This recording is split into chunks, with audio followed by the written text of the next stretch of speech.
Assalamualaikum dan selamat sejahtera. Bertemu lagi bersama saya, Cikgu Halina. Hari ini kita akan membincangkan tentang topik biodiversity. Hari ini saya nak menerangkan tentang pengelasan haiwan dan pengelasan tumbuhan. Baiklah semua, kita tengok pengelasan organisma. Okey, kita tengok pengelasan haiwan.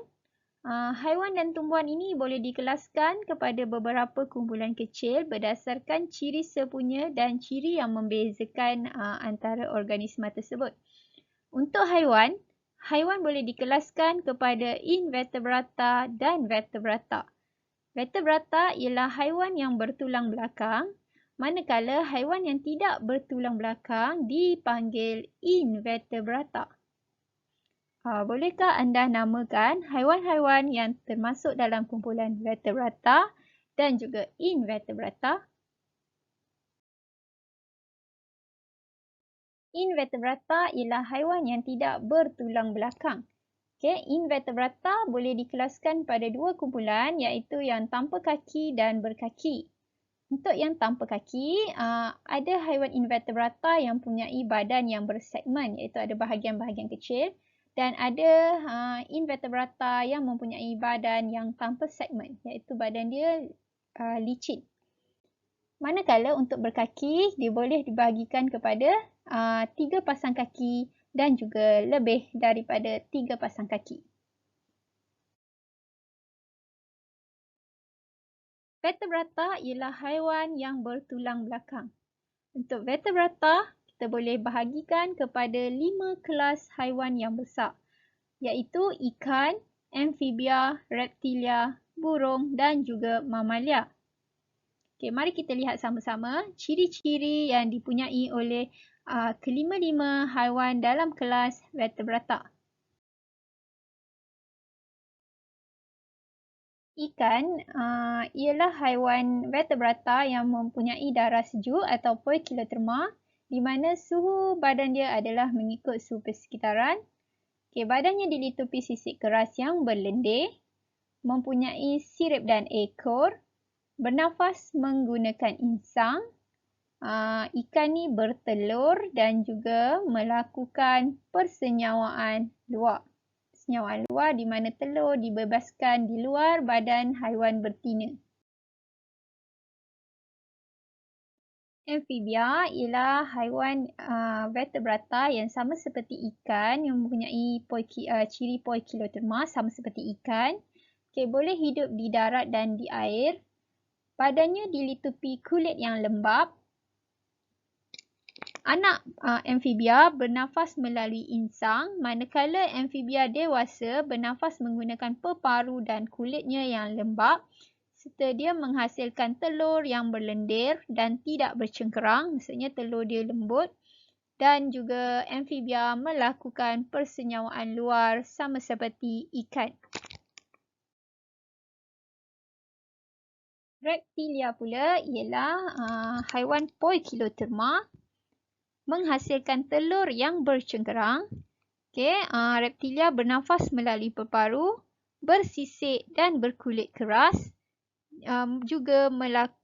Haiwan reptilia ini melakukan persenyawaan dalam. Burung ialah haiwan homoeoterma iaitu haiwan yang berdarah panas di mana suhu badannya tidak dipengaruhi oleh suhu persekitaran. Badan yang dilitupi bulu pelepah untuk mengekalkan suhu badan, bernafas melalui peparu, mempunyai sayap atau kepak untuk membantu sesetengah burung untuk terbang. Walaupun ayam tidak boleh terbang, tetapi dia dikategorikan sebagai burung kerana dia mempunyai ciri-ciri burung ya, termasuknya adanya kepak. Okay, mempunyai sepasang kaki yang bersisik, melakukan persenyawaan dalam dan menghasilkan telur yang bercengkerang keras. Mamalia ialah haiwan homeoterma sama seperti burung, cuma badannya dilitupi bulu dan rambut jika burung dilitupi oleh bulu pelepah. Okay, mamalia bernafas melalui peparu, melakukan persenyawaan dalam dan mamalia merupakan satu-satunya vertebrata yang melahirkan serta menyusukan anak mereka. Okey, itu tadi ialah pengelasan haiwan. Mari kita lihat pengelasan tumbuhan. Okey, tumbuhan dikelaskan kepada tumbuhan berbunga dan tidak berbunga. Tumbuhan tidak berbunga terdiri daripada lumut, konifer dan paku pakis. Lumut dan paku pakis membiak dengan menghasilkan spora, manakala konifer menghasilkan kod. Lumut merupakan tumbuhan tidak berbunga yang bukan vaskular, maksudnya dia tidak ada sistem vaskular yang lengkap untuk pengangkutan air. Okay, konifer dan paku pakis merupakan tumbuhan vaskular. Tumbuhan berbunga menghasilkan bunga yang akan menjadi buah dan mempunyai biji. Setiap biji benih mempunyai kotiliden iaitu simpanan makanan untuk biji benih bercambah. Okay, biji benih yang mempunyai satu kotiliden dipanggil monokotiliden, manakala yang mempunyai dua kotiliden dipanggil dikotiliden. Baiklah, kita tengok perbezaan di antara monokotiliden dan dikotiliden. Selain daripada bilangan kotiliden, lihat juga pada akar, daun dan batang. Monokotiliden mempunyai akar serabut, manakala dikotiliden berakar tunjang. Monokotiliden mempunyai daun berurat selari, manakala dikotiliden mempunyai urat yang jejala. Okay, untuk batang pula, kebanyakan pokok monokotiliden berbatang lembut, manakala dikotiliden kebanyakan pokoknya adalah batang berkayu. Bolehkah anda berikan contoh lain untuk tumbuhan monokotiliden dan dikotiliden selain daripada apa yang terpapar pada skrin? Cuba anda perhatikan gambar yang tertera pada skrin. Okey, kita lihat dekat situ gambar untuk perbezaan akar dan daun. Di mana monokotiliden berakar serabut, dikotiliden berakar tunjang dan daunnya pula untuk monokotiliden berurat selari dan juga dikotiliden berurat jejala. Baiklah, pada gambar itu ialah contoh untuk pokok monokotiliden iaitu pokok jagung dan juga pokok padi.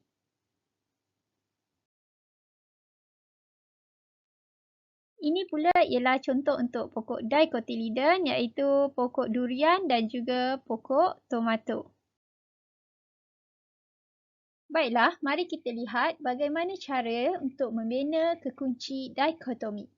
Kekunci dikotomi ini ialah yang digunakan satu cara yang digunakan oleh ahli-ahli biologi untuk mengenal pasti dan mengelaskan organisma secara sistematik berdasarkan persamaan dan perbezaan organisma tersebut.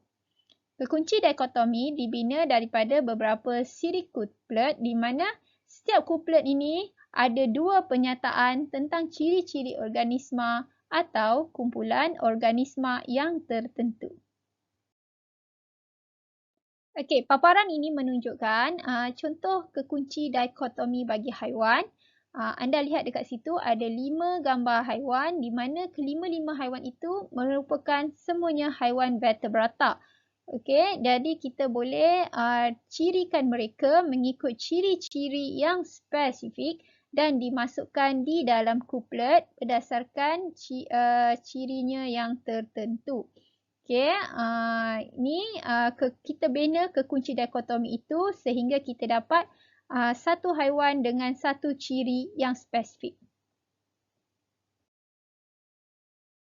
Baiklah, kita tengok pula untuk tumbuhan ni. Di paparan itu terdapat 5 jenis tumbuhan di mana ada tumbuhan yang berbunga dan tumbuhan yang tidak berbunga. Maka kita kelaskanlah mereka kepada kumpulan yang besar dulu. Kemudian barulah kita pecahkan mereka mengikut ciri-ciri yang lebih spesifik. Contohnya untuk tumbuhan yang tidak berbunga, kita bawa mereka ke nombor 2 dan kita bezakan. Untuk tumbuhan yang berbunga, kita bawa ke nombor 3 dan kita bezakan. Okey, sekian. Terima kasih.